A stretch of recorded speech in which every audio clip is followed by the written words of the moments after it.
In this video, we're going to explore the simplest strategies for weight loss, focusing especially on the most sustainable ones, those that you can integrate into your lifestyle and achieve results without any specific effort or major sacrifices. In many countries, like the United States, our habits regarding weight management are so poor that in 2020, over 42% of the adult population in some states was not just overweight, but obese. Being overweight generally means having a body mass index over 25, while obesity requires a BMI over 30. This information tells us something straightforward. We're consuming more food than we need and disrupting our metabolism due to sedentary lifestyles, constant eating without fasting periods, hormonal issues, or simply unhealthy lifestyles. And obviously, this contributes to gaining more and more weight. It's easy to blame genetics for this, especially when we see family members who are also overweight. But the reality is that genetics play a small role in the increasing number of overweight people today. While it's true that genetic factors may contribute to a slower metabolism, it's much rarer than we think. Additionally, genes don't change significantly in just 60 years. It takes many generations for genetic evolution. However, the bad habits that lead to the tripled overweight population today can completely change and result in this weight gain.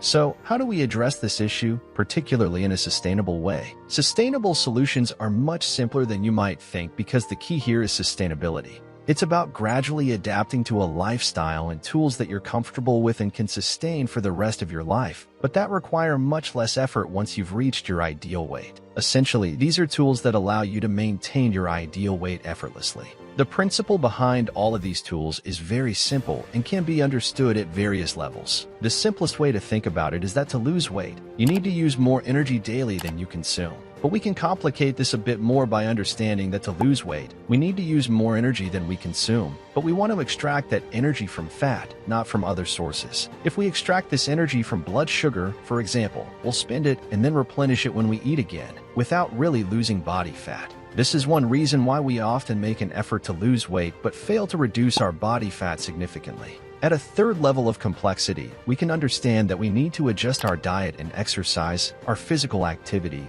to use more fat. We'll see exactly how to do this in this video. When it comes to exercise and weight loss, it's crucial to understand something that we often overlook. Evidence shows that when we exercise, we burn or use both carbohydrates and fats as energy, and to a lesser extent, proteins. But here's the key. The proportion or amount we use of each varies depending on the intensity of the exercise. This difference occurs because your body can't use every energy source equally. These sources aren't equally fast at providing energy, and they don't work for all scenarios. Fats provide energy for much longer. They give us more autonomy, allowing us to cover more distance with the same fuel, but they provide less performance. This means they're suitable for activities that last a long time and have a steady pace but aren't very intense. This is why you won't find sprinters following a ketogenic diet. But we have different sources of energy, and some are more important than others for weight loss. First, we have plasma glucose, which is the sugar in our blood, our first source of energy. Second,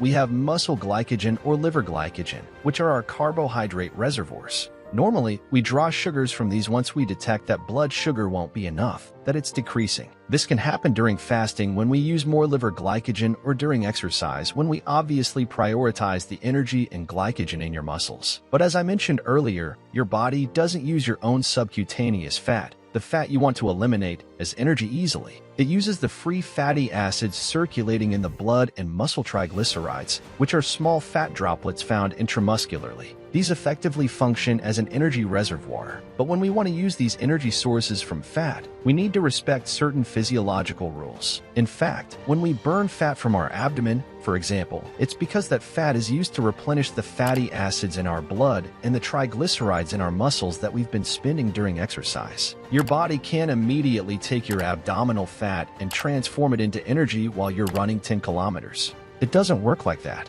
In fact, we burn fat and eliminate it in the form of water that we urinate or in the form of CO2 that we exhale after having used it as energy, after oxidizing fatty acids and transforming them into energy. All this means that there are exercises that make more sense for burning fat and exercises that make more sense for consuming carbohydrates that I have in my body. And it also means that if I run at a very high intensity for an hour, I'll burn more calories than if I run at a low intensity for the same amount of time. But the difference in calories burned from fat, meaning how much energy our body extracted from fat sources that I want to lose for these two exercises, is very small. So, as a practical guideline for you, it's easier to sustain walking for an hour on a treadmill, for example, at about 5 kilometers per hour to lose body fat than doing another more intense exercise. Plus, at this effort level, when you're near 65% of your maximum effort, your maximum VO2, you're basically consuming the maximum amount of fat possible per minute of exercise. That's the right intensity for losing weight through exercise. In fact, if you weigh between 80 and 90 kilograms, an hour of walking at this pace can burn almost 400 calories, of which more than half are extracted from fat. And remember, if you don't have time to go for a walk specifically in these circumstances, you can replace sedentary activities you enjoy or need to do with movement-based activities of light to moderate intensity. Do intermittent fasting. If dinner was your last meal, take advantage of the fasting time in the morning to do 5 or 10 minutes of high-intensity interval training that don't require any equipment to perform. This helps accelerate your metabolism and give you more energy at the start of the day.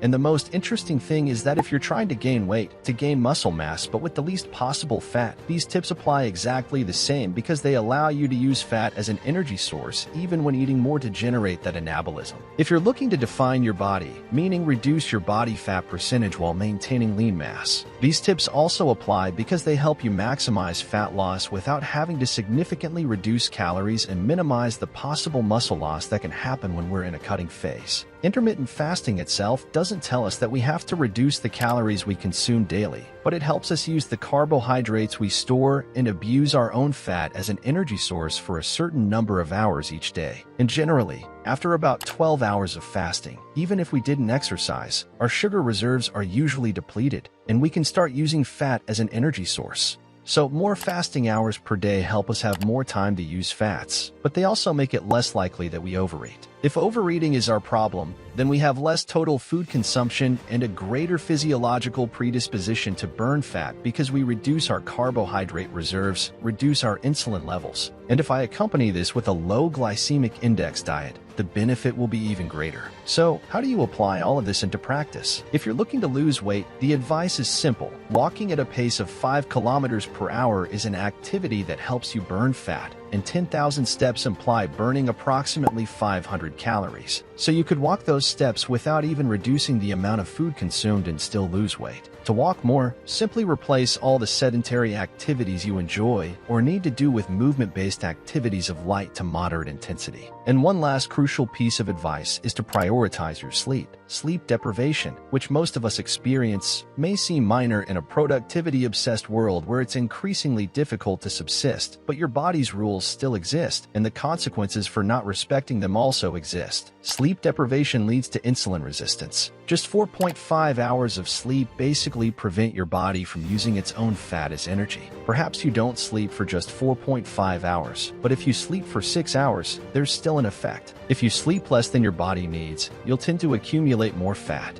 These aren't the only strategies for weight loss by any means. There are supplements, hormonal alterations that can cause weight changes, and prolonged assistance protocols that can affect weight as well. But the options I've mentioned in this video are incredibly easy to sustain, and most of us can do them. Bouncing off these ideas, remember to move more and move at an intensity between light and moderate, and apply and combine them with high-intensity interval exercises and intermittent fasting. Apply these things as a lifestyle to be healthier, and let weight loss be simply the consequence of doing things better.